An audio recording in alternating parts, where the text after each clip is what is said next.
I'm so happy. Well, let me just say, I was saying, I've been reading about the work that's happening here, and of course, last August, we announced, and I had the pleasure of announcing, you were there, that we were going to have these grants, and so congratulations to Atlanta Urban League. Thank you so much. For really epitomizing the work we want to do around the country, and what you all have been doing here, especially in this beautiful location, and with the legacy that you carry and the history of it, is so important in terms of the inspiration it will provide. The reason I am here is the beginning of my tour. I started, it's called the Economic Opportunity Tour.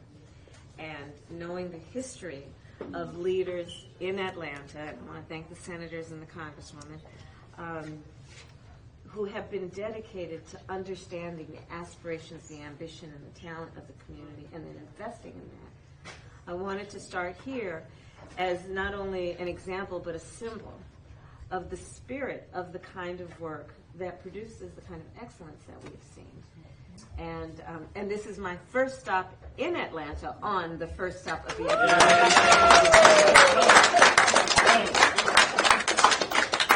And so I'm hoping to uplift your stories as an example of what is possible with the kind of support that it includes the resources, that includes the relationships, that includes, as a fundamental point, access in every way. Yes. And through that, then the inspiration that comes with that, in terms of people knowing they can have a dream and they can actually achieve it, right, because the resources and the infrastructure is there to allow that to happen. Absolutely. So it is good to be with you all. And while I have all my friends here, their microphones and their cameras, what would you all like to share about what's happening here as an example of motivation for other places? Madam President, I'll sit over here so you Okay. can hear me. Jay has been tremendous in helping our brand grow. I'm a bottled water company, and we Yes, have I closed figured loop that out. recycling. I know you weren't the first. That's right. That is true. Yes, exactly. Jay helped us out tremendously. He was able to put us in with some Fortune 100 companies as well as Walmart, and he introduced us to some high-level people, and he prepared all the businesses who met with them to be ready to go into Walmart. Not just, oh, let's meet and sit and have a conversation. And he insisted that they sit down with each one of us and tell us why we're not in Walmart, or how to get into Walmart. And here we are 16 months later, and we're launching May 17th in Walmart. My man. Just giving just a short summary of what that involved for you. Sure. What it involved for me is sitting down with Walmart execs and talking about capacity, right? Because you can't just walk into Walmart. They have 5,000 stores across the U.S. Right. So they actually carved out a space for us to launch in Atlanta. That way we can control our marketing and our budget. Mm-hmm. And because of that, and because of what Jay put us in contact with, they created that space for us. Normally you have to be prepared for all stores, but we were able to get just a few stores, 40 stores here in Atlanta, and really say, okay, let's see if this works, and put our community behind it. Yep. And so we're working towards that. We have a big party here on May 17th, and I'd actually get passing it along to other business owners. So people come up and say, how do we get in Walmart? Like, let me tell you the story. And he doesn't have to do that for every person now. He can do it for me, now I do it for someone, and now we all do it together. So it's been awesome. Yeah. So did part of this relationship help you figure out how to pitch Walmart? Like how let's talk about that, because I think there's so many assumptions. Oh, yeah. About, well, if you have a good idea, then you can be in Walmart. No. And we know there's so many very specific steps that require knowledge about what you're walking into, literally, for you to be able to then perform and actually do the work of competing and then earning. That's right. The good thing is I had a background. I'm a corporate attorney. Yeah. So it wasn't foreign to me that we had to negotiate with a top company. Right. But I think Jay put the resources around to prepare the right people. Not everyone in this building were able to make that introduction. So they have resources for people who need help with legal, who need help with branding and marketing. And he kind of helps, this whole organization does. Everybody on this team was so happy for us and helping us to go through. And it wasn't just me, it was other people with opportunities. Not everyone made it. But, man, to be prepared in the pitch, in the preparation, because you can't just talk. You have to have it in writing. Right. Yes. So I'll have to, and being prepared to go into Bentonville, Arkansas, and sit down with every person and tell your story over and over and over again consistently. I mean, that just doesn't happen, at a moment's notice. So. And I want to say, like, the beautiful part of the ecosystem, what Nancy and the Urban League are doing. I mean, both of us are only in two businesses, one the readiness business and the access business. Yes. Our job is to ensure he's ready for the opportunities. Right. We can certify who's ready, then give them the access to fly. Yeah, that's right. But also create a safe space for them to fail and fly. If you go into our bathrooms, we don't give soap out if it's not one of our people. Right. We don't serve water if it's not one of our people. But I certainly want the Urban League to talk a little about what they're doing, which is incredible. Yeah. So the Capital Readiness Program for Metro Atlanta is operated by us. It's a new initiative, but it is off the ground. And so we're focusing on building the capacity of our business owners so they can access capital and contracts. Yeah. Those are really the key things that help a small business grow. So I really want to toss it. Devon, do you want to share a little bit? Sure. I can tell you this capital readiness process is a difficult one, but Urban League has helped me tremendously in just getting business capital, which is something people don't talk about. Getting business capital and knowing how to approach these lenders. So, Will you talk a little bit about your business? so I'm Dixon Construction Services. I'm an unlimited tier GC in the state of Georgia, so I do commercial as well as residential building. And how many employees approximately? Less than 10. I'm a small Yeah. company, so startup. But you know what I've learned in doing this work? Over 70% of the construction companies in America have 20 or fewer employees. Didn't know that. So you are actually very typical of a thriving construction company in terms of the work you are doing and the number of employees you have. Awesome. Come back next year. He's going to have But that is part of the agenda, right? So when we announced that you were going to be one of the recipients of this approach back in August, Yes. it was so that you would be on the ground and making sure that not only that we highlight the work that is happening, but that we allow for access to opportunity to grow, right? So it is about startups, but it is also about growth, knowing you don't need a $20,000 loan, you need $1 million loan, right? and so this is about scaling up, also understanding what already exists but has been denied the access to the kinds of relationships that make Now, it one happen. of the things that's great about this grant is for 4 years. Yeah. So we'll Right. be there right with That's him right. as he grows. That's right. A one and done is difficult to keep that momentum going, so we appreciate that so much. That's right. What have you learned, and I'm sure you've been talking with your other colleagues who have been designated around the country. What can you tell us about, thus far, what you have learned about how it works? Like, what's the magic?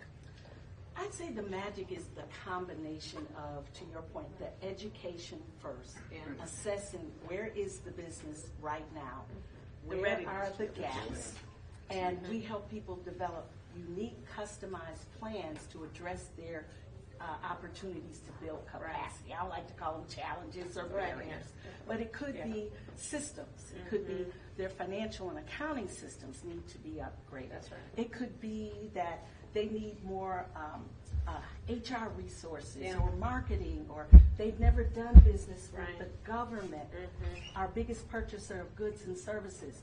And with all of the dollars churning through the Transportation and Infrastructure Act, CHIPS and Science, the broadband, we've got to get our Can business. somebody say amen? Yes, that is That's bringing right.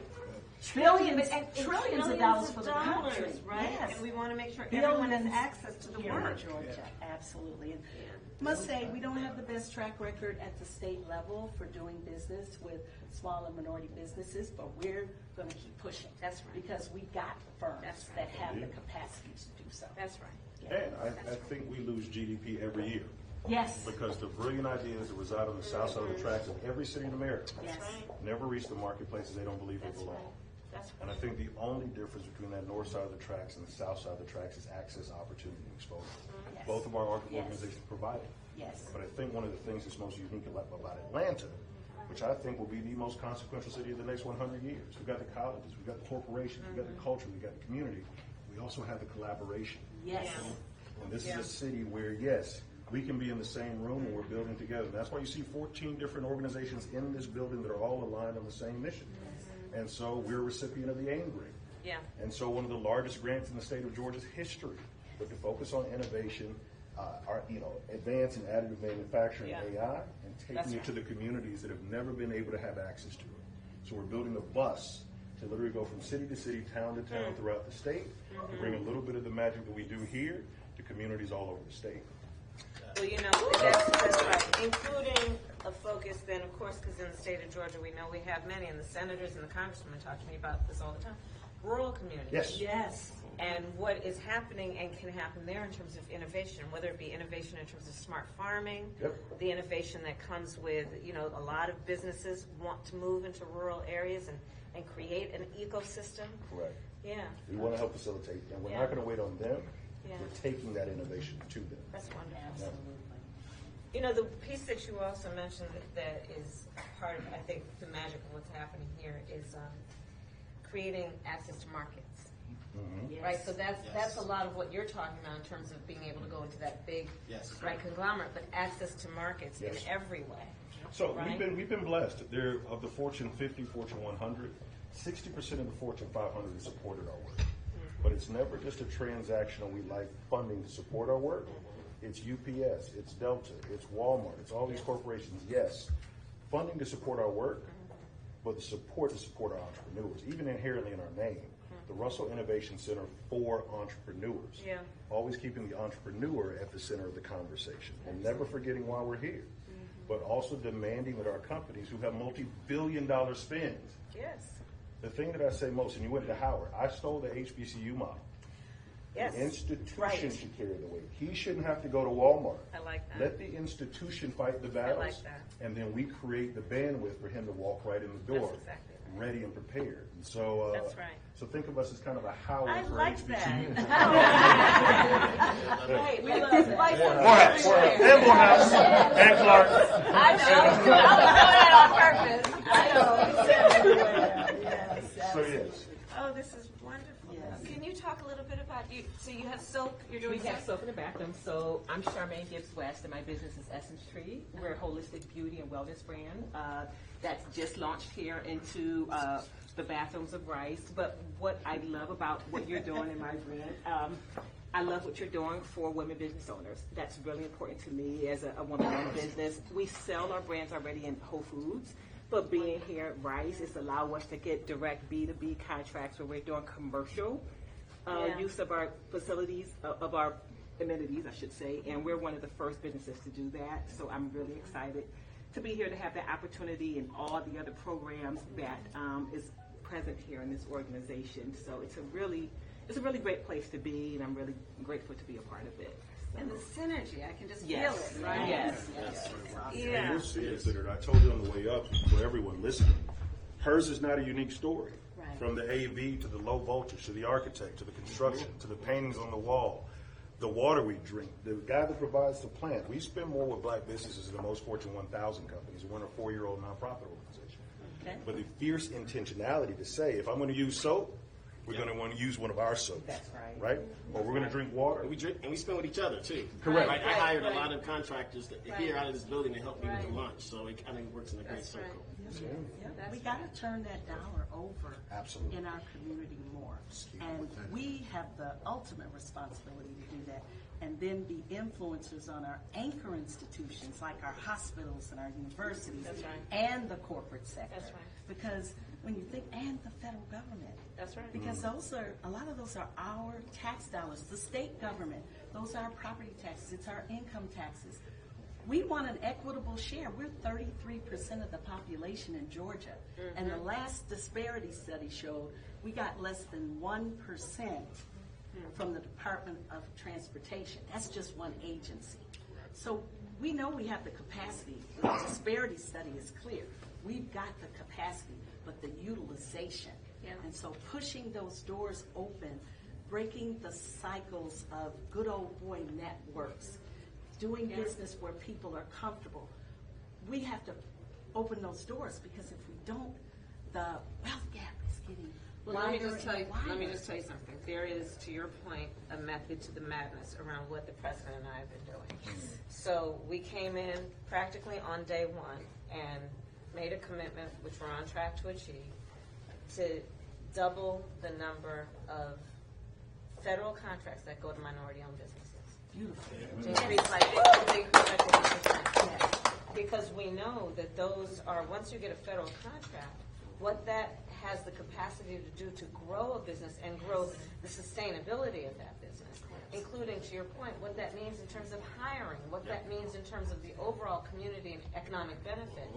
So that intentionality, coupled with what we know we would be doing in terms of the infrastructure bill, the CHIPS and Science, what we are doing to invest in infrastructure and a clean energy economy, will probably be trillions of dollars in federal dollars that are now being matched by the private sector. One estimate I saw recently, almost $700 billion already in private sector, pretty much matching investment. And in this window, then, there is extraordinary opportunity for businesses to grow. But again, to your point, they've got to be ready before we give the access. And that's what brings us full circle to the point of our tour, this economic opportunity tour, but to be here with you, as the example of what needs to happen everywhere. Thank you. We have one other business. So I just met his brother in the hallway, and he was telling me an incredible story about his journey. And say a few words, brother, because there are very few that look like us in your industry. Yes, and it's technology, and a lot of us are not in there. And my company is MXTZ, and I'm not a business person to begin with, right? I was an educator for years, 30-something years in the classroom. But I was learning more about music and how music can actually sustain things, right? And it also sustains the internet. So we're working on projects that actually enhance the internet. And we're talking to Nokia, IBM, AWS, NVIDIA. They're all working with us too, as we go into universities and schools. That's where we're going. I want to go into education first and then go out into government and business, right? So we're looking to enhance how we capture sound and how sound is actually taken through the internet, because we learned through COVID the internet didn't work, right? Especially in school. So we've devised an IoT device to capture sound. We've actually built our backend, which is our enterprise media conferencing platform, to actually take all of that sound back into the internet. We have some engineers who work on all of this stuff. So while we get ready to roll out with what you have with your Build Back Better program, we're going to make it even better. All right, then. All right, then. So what are you doing in terms of employees and hiring and all that? Can you talk a bit about that? We have 25 employees that we have right now who are ready to go, and we're actually onboarding in Nova Scotia College, bringing that college back to life, right, with Chris Ray. Yes. And we're also working with the University of the Virgin Islands, because I'm from the Virgin Islands, and I'm not leaving them behind. Okay. Yes. You were just over there. I was just there. Yeah. Stacey was talking. Yeah, and actually we're talking right now to get ready to work with Georgia State University right here in Georgia to push this whole thing out. That's wonderful. Absolutely. Jay, you mentioned when we came in that the way in which Mr. Russell was very intentional about locating this headquarters here, right down the street from the Atlanta University Center.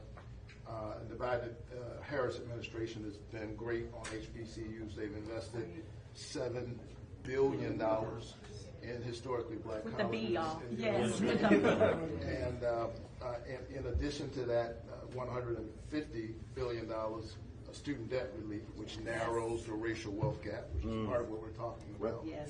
But I'm curious, with Morehouse and Spelman and Morris Brown and Clark right down the street, Morehouse School of Medicine, ITC, how does that connect with the work that you're doing here? Oh, it's the ultimate pipeline. There are more black enrolled college students in Atlanta than any other place on the planet. And so we work effectively with all the campuses across the street. It's hard to build a business on a semester system. And I'm a firm believer you become what you behold. And so student aspiring entrepreneurs need to see day-to-day payroll making real entrepreneurs to be mentors. And so we have the Black Economic Alliance that just invested in the Center for Black Entrepreneurship at Morehouse and Spelman.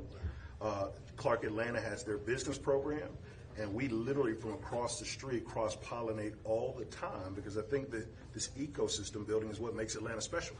And Mr. Russell, for the historical context, guys, as I shared with them, think of a black man 78 years ago having the audacity to build a headquarter building that's 50,000 square feet and a full city block wide.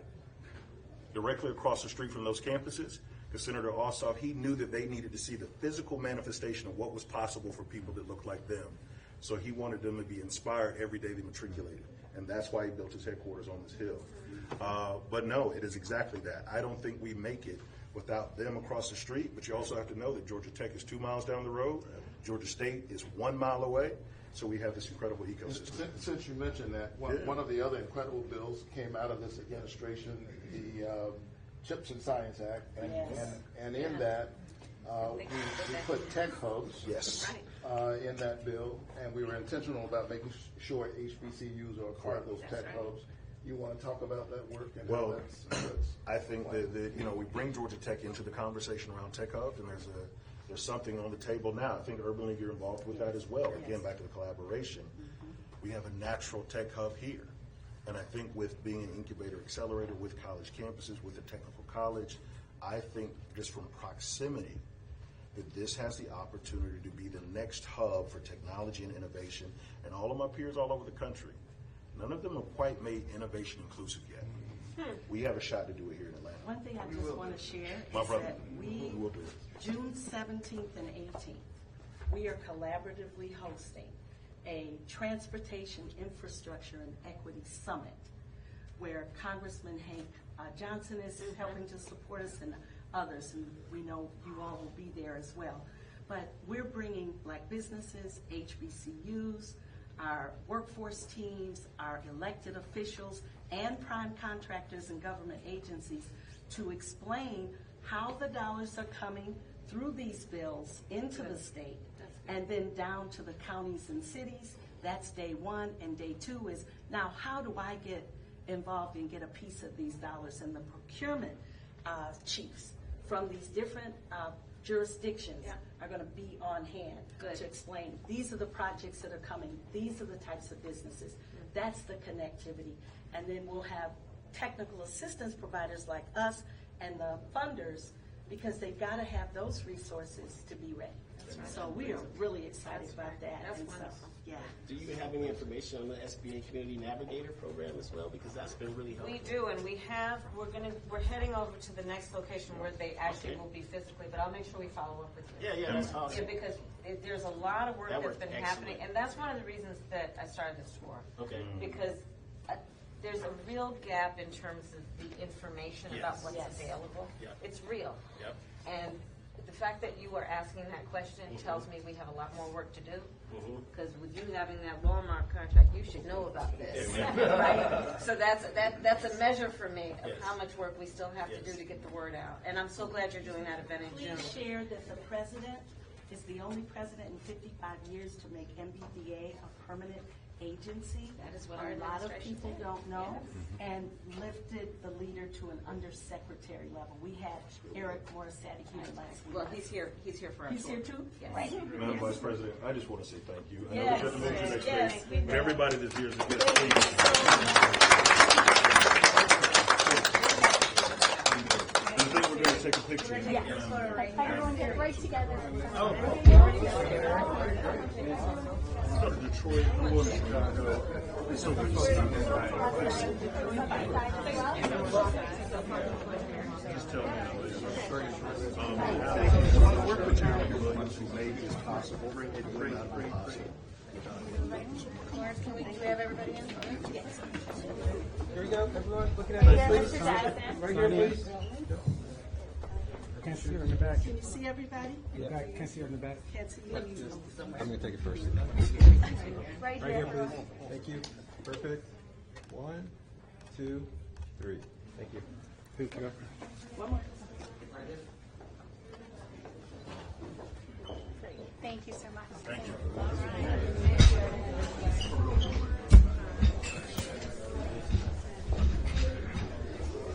Going upstairs. You okay with that tripod?